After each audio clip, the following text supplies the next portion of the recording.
मृत्यु के बाद आत्मा 13 दिन तक घर में क्यों रहती है? एक बार की बात है, प्रभु श्री राम और माता सीता चित्रकूट धाम में विहार कर रहे थे। शांत पवित्र वातावरण में दोनों विश्राम कर रहे थे। तभी माता सीता के मन में एक अत्यंत जिज्ञासु प्रश्न निर्माण हुआ। वे विनम्रता से प्रभु श्री राम से पूछ बैठी, नाथ, क्या मैं आपसे एक प्रश्न पूछ सकती हूं? भगवान श्री राम ने मुस्कुराते हुए कहा, देवी, आपके मन में जो भी प्रश्न हो निसंकोच पूछिए। माता सीता ने कहा, प्रभु, मैं जानना चाहती हूं कि जब किसी प्राणी की मृत्यु हो जाती है तो ऐसा क्यों कहा जाता है कि उसकी आत्मा 13 दिनों तक अपने घर और संसार में बनी रहती है? क्या यह सत्य है? यदि हां, तो ऐसा क्यों होता है? वह आत्मा इन दिनों में क्या अनुभव करती है? क्या वह अपने स्नेहीजनों को देख सकती है? भगवान श्री राम गंभीर हो गए। उन्होंने कहा कि जानकी, आपने जो प्रश्न पूछा है वह केवल आपका नहीं है, यह प्रश्न समस्त संसार को मार्गदर्शन देने वाला है। इस विषय को जानना सभी के लिए आवश्यक है, क्योंकि जीवन और मृत्यु के रहस्य से अनभिज्ञ रहना अज्ञान के अंधकार में भटकने जैसा है। मैं इस रहस्य को आपको अवश्य समझाऊंगा। कहा जाता है कि मृत्यु के 24 घंटे बाद आत्मा अपने घर वापस आती है, अपने परिवार, अपने प्रियजनों और उन स्थानों को देखने जहां उसने अपना संपूर्ण जीवन व्यतीत किया है। लेकिन क्यों? क्या उसे अपनी मृत्यु का आभास होता है? क्या वह अपने परिवार के दुख और विलाप को महसूस कर सकती है? और मृत्यु के बाद आत्मा को अपने कर्मों के फल कैसे प्राप्त होते हैं? ये रहस्य स्वयं मृत्यु के देवता यमराज ने एक बार देवर्षि नारद को बताया था।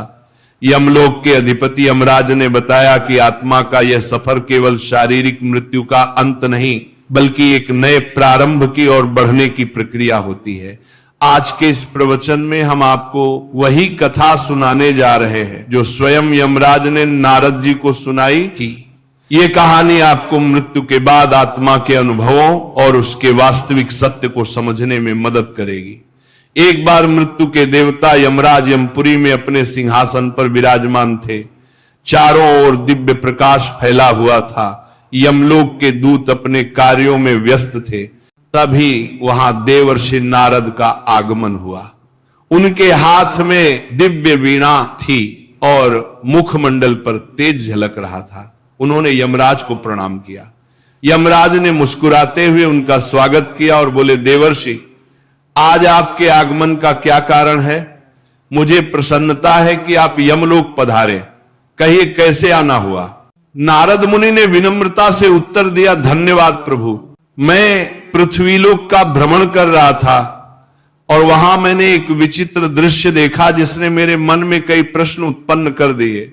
यमराज जिज्ञासु दृष्टि से नारद जी को देखने लगे और बोले, कौन से प्रश्न देवर्षि? कृपया बताएं, मैं आपकी जिज्ञासा अवश्य शांत करूंगा। नारद जी बोले, हे धर्मराज, जब मैं पृथ्वी लोक पर था तो मैंने देखा कि एक वृद्ध पुरुष की मृत्यु हो गई। उसके परिवार और रिश्तेदार शोक में डूबे हुए थे। वे विलाप कर रहे थे और कुछ तो विभिन्न उपाय कर रहे थे ताकि उनकी आत्मा पुनः लौट आए। इस दृश्य को देखकर मेरे मन में गहरे प्रश्न उठे। यमराज ने नारद जी की बातों को ध्यान से सुना। नारद जी आगे बोले, मृत्यु एक अटल सत्य है, लेकिन इसके बाद क्या होता है ये रहस्य बना हुआ है। मेरे मन में 2 मुख्य प्रश्न उत्पन्न हुए हैं। पहला यह कि क्या वास्तव में मृत्यु के 24 घंटे बाद आत्मा अपने घर लौटती है? दूसरा यह कि मृत्यु के बाद आत्मा का जो 13 दिनों का सफर बताया जाता है, क्या वह सच में होता है या ये केवल सुनी सुनाई बातें हैं? नारद जी की जिज्ञासा अत्यंत महत्वपूर्ण थी। यमराज कुछ क्षण मौन रहे और फिर उन्होंने गहरी सांस लेते हुए कहा, देवर्षि, ये एक गंभीर प्रश्न है और इसका उत्तर प्रत्येक मनुष्य को अवश्य जानना चाहिए। मैं तुम्हें इस रहस्य की पूरी कथा सुनाता हूं, जिसे समझने से हर जीव मृत्यु के वास्तविक स्वरूप को जान सकेगा। यमराज कहानी शुरू करते हैं। बहुत समय पहले की बात है। एक गांव का एक युवा जिसका नाम आलोक था, बचपन से ही धार्मिक प्रवृत्ति का था। वह प्रतिदिन तुलसी में जल चढ़ाता, सुबह शाम पूजा पाठ करता और सदा ईश्वर का स्मरण करता। उसके परिवार में उसके पिता, पत्नी और एक छोटा सा बच्चा था। मां का देहांत कई वर्षों पहले हो चुका था और अब उसके पिता भी लंबे समय से बीमार थे। समय बीतता गया और एक दिन उसके पिता ने भी इस संसार को छोड़ दिया। यह घटना आलोक के लिए असहनीय थी। उसने अपने पिता का विधि पूर्वक अंतिम संस्कार किया, लेकिन उसके मन में अनेकों प्रश्न उभरने लगे। मृत्यु के बाद आत्मा का क्या होता है? क्या आत्मा वास्तव में घर लौटती है? यदि हां तो क्यों? इन प्रश्नों के उत्तर खोजने के लिए वह एक आध्यात्मिक यात्रा पर निकल पड़ा। कई गांवों और जंगलों से होते हुए अंततः वह एक आश्रम पहुंचा, जहां एक तेजस्वी संत ध्यानमग्न थे। आलोक ने उनके चरणों में गिरकर पूछा, गुरुदेव, मृत्यु के बाद आत्मा का क्या होता है? क्या यह सच है कि मृत्यु के 24 घंटे बाद आत्मा अपने घर लौटती है? संत मुस्कुराए और बोले, बेटा, यदि तुम इस रहस्य को सच में समझना चाहते हो तो तुम्हें इस जंगल में और आगे बढ़ना होगा। वहां तुम्हारे सभी प्रश्नों के उत्तर तुम्हारा इंतजार कर रहे हैं। आलोक ने श्रद्धा से सिर झुकाया और कहा, गुरुदेव, मैं ये यात्रा करने के लिए तैयार हूं, कृपया मुझे मार्ग दिखाइए। गुरुजी ने आशीर्वाद दिया और कहा, इस यात्रा में तुम्हें कई अद्भुत अनुभव होंगे। रास्ते में जो घटित होगा वही तुम्हें मृत्यु और आत्मा के रहस्यों को समझने में सहायता करेगा। आलोक गुरुजी के आदेशानुसार जंगल की ओर बढ़ चला। जैसे जैसे वो आगे बढ़ा, जंगल घना और रहस्यमयी होता गया। चारों ओर अजीब अजीब आवाजें सुनाई पड़ने लगी। कहीं उल्लू बोल रहा था तो कहीं पत्तों की सरसराहट हवा के थपेड़ों से डरावनी प्रतीत हो रही थी। जंगल का ये भयंकर और डरावना रास्ता उसे डरा जरूर रहा था, लेकिन उसके मन में उठ रही जिज्ञासा कहीं अधिक बलवान थी। वह निडर होकर चलता गया और कुछ दूरी पर उसे एक विशाल पीपल का वृक्ष दिखाई दिया, लेकिन ये कोई साधारण वृक्ष नहीं था। उसकी शाखाएं सांपों की तरह लहरा रही थी और उसकी छाल पर मानो किसी का चेहरा उभर आया था। जैसे ही आलोक उसके पास पहुंचा, वह वृक्ष मानवीय स्वर में बोल उठा, हे मानव, ठहरो, कहां जा रहे हो? आलोक ये सुनकर स्तब्ध रह गया। एक वृक्ष बोल रहा था, परंतु वह घबराया नहीं। उसने हाथ जोड़कर पीपल के वृक्ष को प्रणाम किया और आदरपूर्वक बोला, हे महावृक्ष, मैं यहां मृत्यु के रहस्य को जानने आया हूं। मेरे मन में कई प्रश्न है और मैं उनके उत्तर खोजने के लिए यह यात्रा कर रहा हूं। कृपया मेरा मार्गदर्शन करें। पीपल के वृक्ष ने गंभीर स्वर में कहा, तुम्हारी जिज्ञासा योग्य है मानव। मैं तुम्हें मृत्यु के बाद की प्रथम अवस्था के बारे में बता सकता हूं, लेकिन उससे पहले तुम्हें मेरी एक पहेली का उत्तर देना होगा। यदि तुम सही उत्तर दे सके तो ही मैं तुम्हें आगे का ज्ञान दूंगा। आलोक ने श्रद्धा से सिर झुकाया और कहा, कृपया अपनी पहेली पूछिए, मैं उत्तर देने का प्रयास करूंगा। पीपल का वृक्ष थोड़ा मुस्कुराया और बोला, सुनो, ये पहेली तुम्हारे ही जीवन से जुड़ी है। जब जीवित होता हूं तब काल होता हूं, मरने के बाद मैं लाल हो जाता हूं। मुझे जितना जलाओगे मैं उतना ही बिखरता जाऊंगा। बताओ मैं कौन हूं? आलोक ने ध्यानपूर्वक सुना और सोच में पड़ गया। यह पहेली साधारण नहीं थी। वह कुछ देर तक विचार करता रहा। उसके मन में कई वस्तुओं के विचार आए, लेकिन फिर अचानक उसका ध्यान एक वस्तु की ओर गया जिसका प्रयोग वह प्रतिदिन अपने घर के हवन और पूजा में करता था। उसकी आंखों में चमक आ गई। उसने पीपल के वृक्ष की ओर देखा और आत्मविश्वास से उत्तर दिया, इसका उत्तर कोयल है। जब कोयल जीवित रहता है तो वह काला होता है, जलने के बाद वह लाल हो जाता है और धीरे धीरे बिखरकर राख में बदल जाता है। जैसे ही अरब ने यह उत्तर दिया, पीपल के वृक्ष की शाखाएं इकाई हिलने लगी। चारों ओर हवा तेजी से बहने लगी और वृक्ष ने स्वर को गंभीर करके कहा, सत्य कहा वत्स, तुमने मेरी पहेली का सही उत्तर दिया है। अब मैं तुम्हें मृत्यु के बाद की प्रथम अवस्था के बारे में बताऊंगा, ध्यानपूर्वक सुनो। पीपल के वृक्ष ने आगे कहा, बेटा, जब शरीर नष्ट हो जाता है तब आत्मा एक भ्रम की स्थिति में आ जाती है, उसे समझ ही नहीं आता कि वह मुक्त हुई है या किसी बंधन में है। यह मृत्यु के बाद के पहले 24 घंटे की सबसे रहस्यमय अवस्था होती है। आलोक ध्यान से सुन रहा था, लेकिन उसके मन में और जिज्ञासा जाग उठी। उसने हाथ जोड़कर पूछा, कृपया विस्तार से समझाइए, मृत्यु के तुरंत बाद आत्मा को क्या अनुभव होता है? पीपल ने गहरी सांस ली, मानो किसी पुरातन स्मृति को जागृत कर रहा हो, और फिर कहा, जब मृत्यु होती है तो आत्मा शरीर से अलग हो जाती है, परंतु पहले ही क्षण में आत्मा को यह समझ नहीं आता कि वह देह से मुक्त हो गई है। वह स्वयं को जीवित ही मानता है।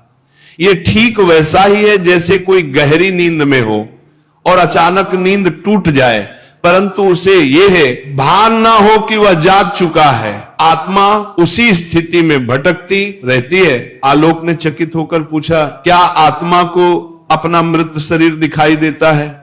पीपल ने कहा, हां, बहुत बार आत्मा अपने ही मृत शरीर को देखती है। वो अपने परिवार को रोते बिलखते देखती है। वो उनसे बात करने की कोशिश करती है, उन्हें छूने का प्रयास करती है, लेकिन कोई उसकी आवाज नहीं सुन सकता, कोई उसके स्पर्श को महसूस नहीं कर सकता। यह आत्मा के लिए सबसे बड़ा भ्रम और पीड़ा का क्षण होता है। इन पहले कुछ घंटों में आत्मा का सबसे अधिक मोह अपने घर परिवार से रहता है। वह अपने प्रियजनों के आसपास ही घूमती रहती है। कई आत्माएं घर में ही रुकी रहती हैं, अपने परिवार के लोगों को देखती हैं, लेकिन वे कुछ कर नहीं पाती।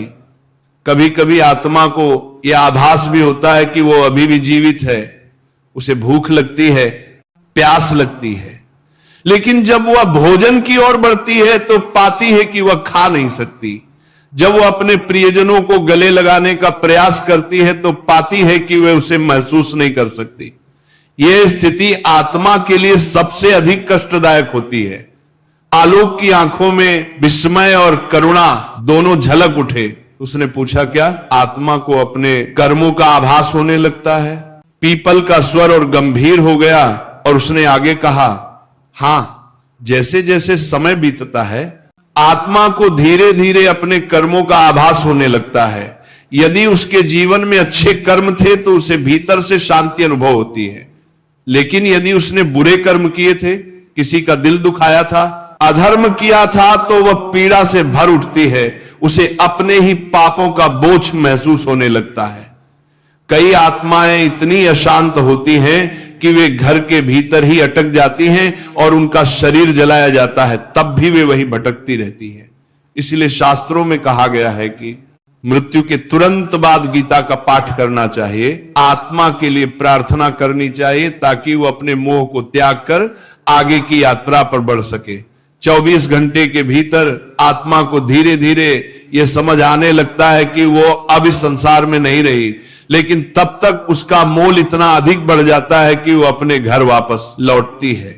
यही कारण है कि हिंदू धर्म में मृत्यु के अगले दिन घर में विशेष पूजा की जाती है, आत्मा के लिए पिंडदान किया जाता है, ताकि वह शांति से अपनी आगे की यात्रा पर जा सके। पीपल ने अपनी बात समाप्त की और कुछ क्षणों के लिए मौन हो गया। आलोक पूरी तरह स्तब्ध था। उसे अब समझ आ रहा था कि मृत्यु केवल एक अंत नहीं, बल्कि एक नई यात्रा की शुरुआत होती है। उसने आदर पूर्वक पीपल को प्रणाम किया और कहा, ज्ञानी, आपने जो ज्ञान दिया वह मेरे लिए अमूल्य है। अब मैं जानना चाहता हूं कि मृत्यु के बाद आत्मा की आगे की यात्रा कैसी होती है। कृपया मुझे आगे का मार्गदर्शन दें। पीपल ने मुस्कुराकर कहा, वत्स, यदि तुम सच में मृत्यु का रहस्य समझना चाहते हो तो तुम्हें और आगे जाना होगा। वहां तुम्हें और भी गहरी सत्य का ज्ञान होगा। आलोक ने सिर झुकाया और आलोक अपनी यात्रा में आगे बढ़ता गया। जंगल गहरा होता जा रहा था। पक्षियों की आवाजें धीरे धीरे कम होती जा रही थी और चारों ओर एक रहस्यमय शांति छा गई थी। तभी उसे एक विशाल काले रंग का कौवा दिखाई दिया। वह कौवा आम पक्षियों से कहीं बड़ा और अद्भुत था। उसकी आंखें जलती हुई अंगारों जैसी प्रतीत हो रही थी और उसके पंखों से एक दिव्य आभा निकल रही थी। आलोक कौवे के पास गया और हाथ जोड़कर प्रणाम किया। कौवा अपनी भारी और गंभीर आवाज में बोला, वत्स, तुम कौन हो और इस गहरे जंगल में क्या कर रहे हो? आलोक ने सर झुकाकर उत्तर दिया, यह दिव्य पक्षी, मैं मृत्यु के रहस्यों को जानने के लिए इस यात्रा पर निकला हूं। मैंने अब तक ये जाना कि मृत्यु के तुरंत बाद आत्मा भ्रमित रहती है, लेकिन मैं ये समझना चाहता हूं कि 24 घंटे बाद आत्मा अपने घर क्यों लौटती है। सुगम ने गहरी सांस ली और कहा, मैं तुम्हें यह उत्तर दूंगा, लेकिन पहले तुम्हें मेरी एक पहेली का उत्तर देना होगा। यदि तुम इसका सही उत्तर दे सके तभी मैं तुम्हें मृत्यु के इस रहस्य का ज्ञान दूंगा। आलोक ने उत्सुकता से सर हिलाया। पूछिए प्रभु, सुगम ने गंभीर स्वर में पूछा। हे मनुष्य, संसार में हर कोई कुछ ना कुछ संजोता है, हर कोई किसी चीज से बंधा होता है। मुझे बताओ, मनुष्य के जीवन का सबसे बड़ा बंधन कौन सा है? आलोक कुछ क्षण के लिए सोच में पल गया। उसके मन में कई विचार आने लगे, धन, परिवार, इच्छाएं, शरीर, लेकिन कौन सा सबसे बड़ा बंधन है? कुछ देर चिंतन करने के बाद उसने उत्तर दिया, मोह मनुष्य का सबसे बड़ा बंधन मोह है। वह अपने परिवार, धन, शरीर और भावनाओं के मोह में बंधा रहता है और यही बंधन उसे जन्म जन्मांतर तक भटकाता है। सुगम मुस्कुराया और सिर हिलाया। तुमने बिल्कुल सही उत्तर दिया वत्स। अब मैं तुम्हें मृत्यु के 24 घंटे बाद आत्मा के घर लौटने का रहस्य समझाऊंगा। सुगम ने आसमान की ओर देखा और गहरी आवाज में कहा, मृत्यु के बाद जब आत्मा शरीर छोड़ती है तो वह कुछ क्षणों तक मुक्त महसूस करती है, लेकिन जैसे जैसे समय बीतता है उसके भीतर एक हलचल शुरू हो जाती है। यह हलचल उसके मन के कारण होती है। आत्मा को अपने घर, अपने परिवार, अपने प्रियजनों की याद सताने लगती है। आलोक ध्यान से सुन रहा था। सुगम ने आगे कहा, जब शरीर जलता है तो आत्मा वहां से अलग तो हो जाती है, लेकिन उसका मोह समाप्त नहीं होता। वह अपने प्रियजनों को रोते हुए देखती है, अपने घर में अपने बच्चों और पत्नी को अकेला महसूस करती है। उसे लगता है कि वह अभी भी उनके पास जा सकती है, उन्हें सांत्वना दे सकती है, लेकिन जैसे ही वह कोशिश करती है उसे एहसास होता है कि कोई उसे देख नहीं सकता, कोई उसे सुन नहीं सकता। आलोक ने आश्चर्य से पूछा, तो क्या आत्मा दुखी होती है? सुगम गंभीर स्वर में बोला, आत्मा बहुत दुखी होती है। वह अपने प्रियजनों को पुकारती है, अपने बच्चे के सर पर हाथ फेरना चाहती है, अपने घर में घूमना चाहती है, लेकिन वह केवल एक छाया बनकर रह जाती है। यह उसकी सबसे बड़ी पीड़ा होती है। यही कारण है कि हिंदू धर्म में मृत्यु के बाद विशेष कर्मकांड किए जाते हैं। जब परिवार जन्म गीता का पाठ करते हैं, दीप जलाते हैं और आत्मा की शांति के लिए पिंडदान करते हैं, तब आत्मा को धीरे धीरे इस संसार से मुक्त होने में सहायता मिलती है। आलोक की आंखें नम हो गई थी। उसने धीमे स्वर में पूछा, तो क्या आत्मा हमेशा के लिए अपने घर ही रहती है? सुगम ने उत्तर दिया नहीं, लेकिन जो आत्माएं अपने जीवन में बहुत अधिक मोह में बंधी रहती हैं, वे अधिक समय तक भटकती रहती हैं। वे अपने परिवार, अपनी इच्छाओं, अपने अधूरे कार्यों को लेकर परेशान रहती हैं। उन्हें यह स्वीकार करने में समय लगता है कि अब वे इस संसार का हिस्सा नहीं रही। यही कारण है कि मृत्यु के बाद परिवार को आत्मा की शांति के लिए कर्मकांड करने चाहिए, ताकि आत्मा इस मोह से मुक्त हो सके और अपनी आगे की यात्रा कर सके। सुगम ने आलोक को देखा और कहा, अब तुम जान चुके हो कि आत्मा मृत्यु के 24 घंटे बाद अपने घर क्यों लौटती है। यह मोह ही आत्मा को खींचकर वापस ले आता है। लेकिन अब तुम्हें आगे की यात्रा करनी होगी, क्योंकि अभी भी बहुत से रहस्य बाकी हैं। आलोक ने सुगम के चरणों में सिर झुकाया और कहा कि दिव्य पक्षी, आपने मुझे अनमोल ज्ञान दिया। अब मैं जानना चाहता हूं कि जब आत्मा मोह से मुक्त हो जाती है तब उसकी आगे की यात्रा कैसी होती है। सुगम ने गंभीर स्वर में कहा, वत्स, यदि तुम सच में जानना चाहते हो तो तुम्हें अपनी यात्रा जारी रखनी होगी। आगे तुम्हें और भी गूढ़ रहस्य ज्ञात होंगे। जाओ और आगे बढ़ो। आलोक ने सिर झुकाया और अब अपनी यात्रा के तीसरे पड़ाव पर पहुंच चुका था। जंगल का घनत्व तो थोड़ा कम होने लगा था और वातावरण में एक अलौकिक शांति थी। पक्षियों का मधुर गान, मंद मंद बहती हवा और चारों ओर हरी भरी भूमि, यह स्थान किसी दिव्य लोक का आभास करा रहा था। तभी उसकी दृष्टि सामने खड़ी एक अद्भुत गोमाता पर पड़ी। यह कोई साधारण गाय नहीं थी। इसके शरीर से एक दिव्य प्रकाश निकल रहा था और इसकी आंखों में गहरी करुणा तथा ज्ञान की झलक थी। आलोक ने श्रद्धा से झुककर गौ माता को प्रणाम किया। गौ माता ने स्नेह से उसे देखा और कहा, वत्स, मैं जानती हूं कि तुम मृत्यु के रहस्यों को जानने के लिए इस यात्रा पर निकले हो। मैं तुम्हें आगे का ज्ञान दूंगी, लेकिन पहले तुम्हें मेरी एक पहेली का उत्तर देना होगा। आलोक ने श्रद्धा से सिर झुकाया और कहा, हे मां, कृपया मुझसे पूछिए। गौ माता ने मधुर किंतु गंभीर स्वर में पूछा।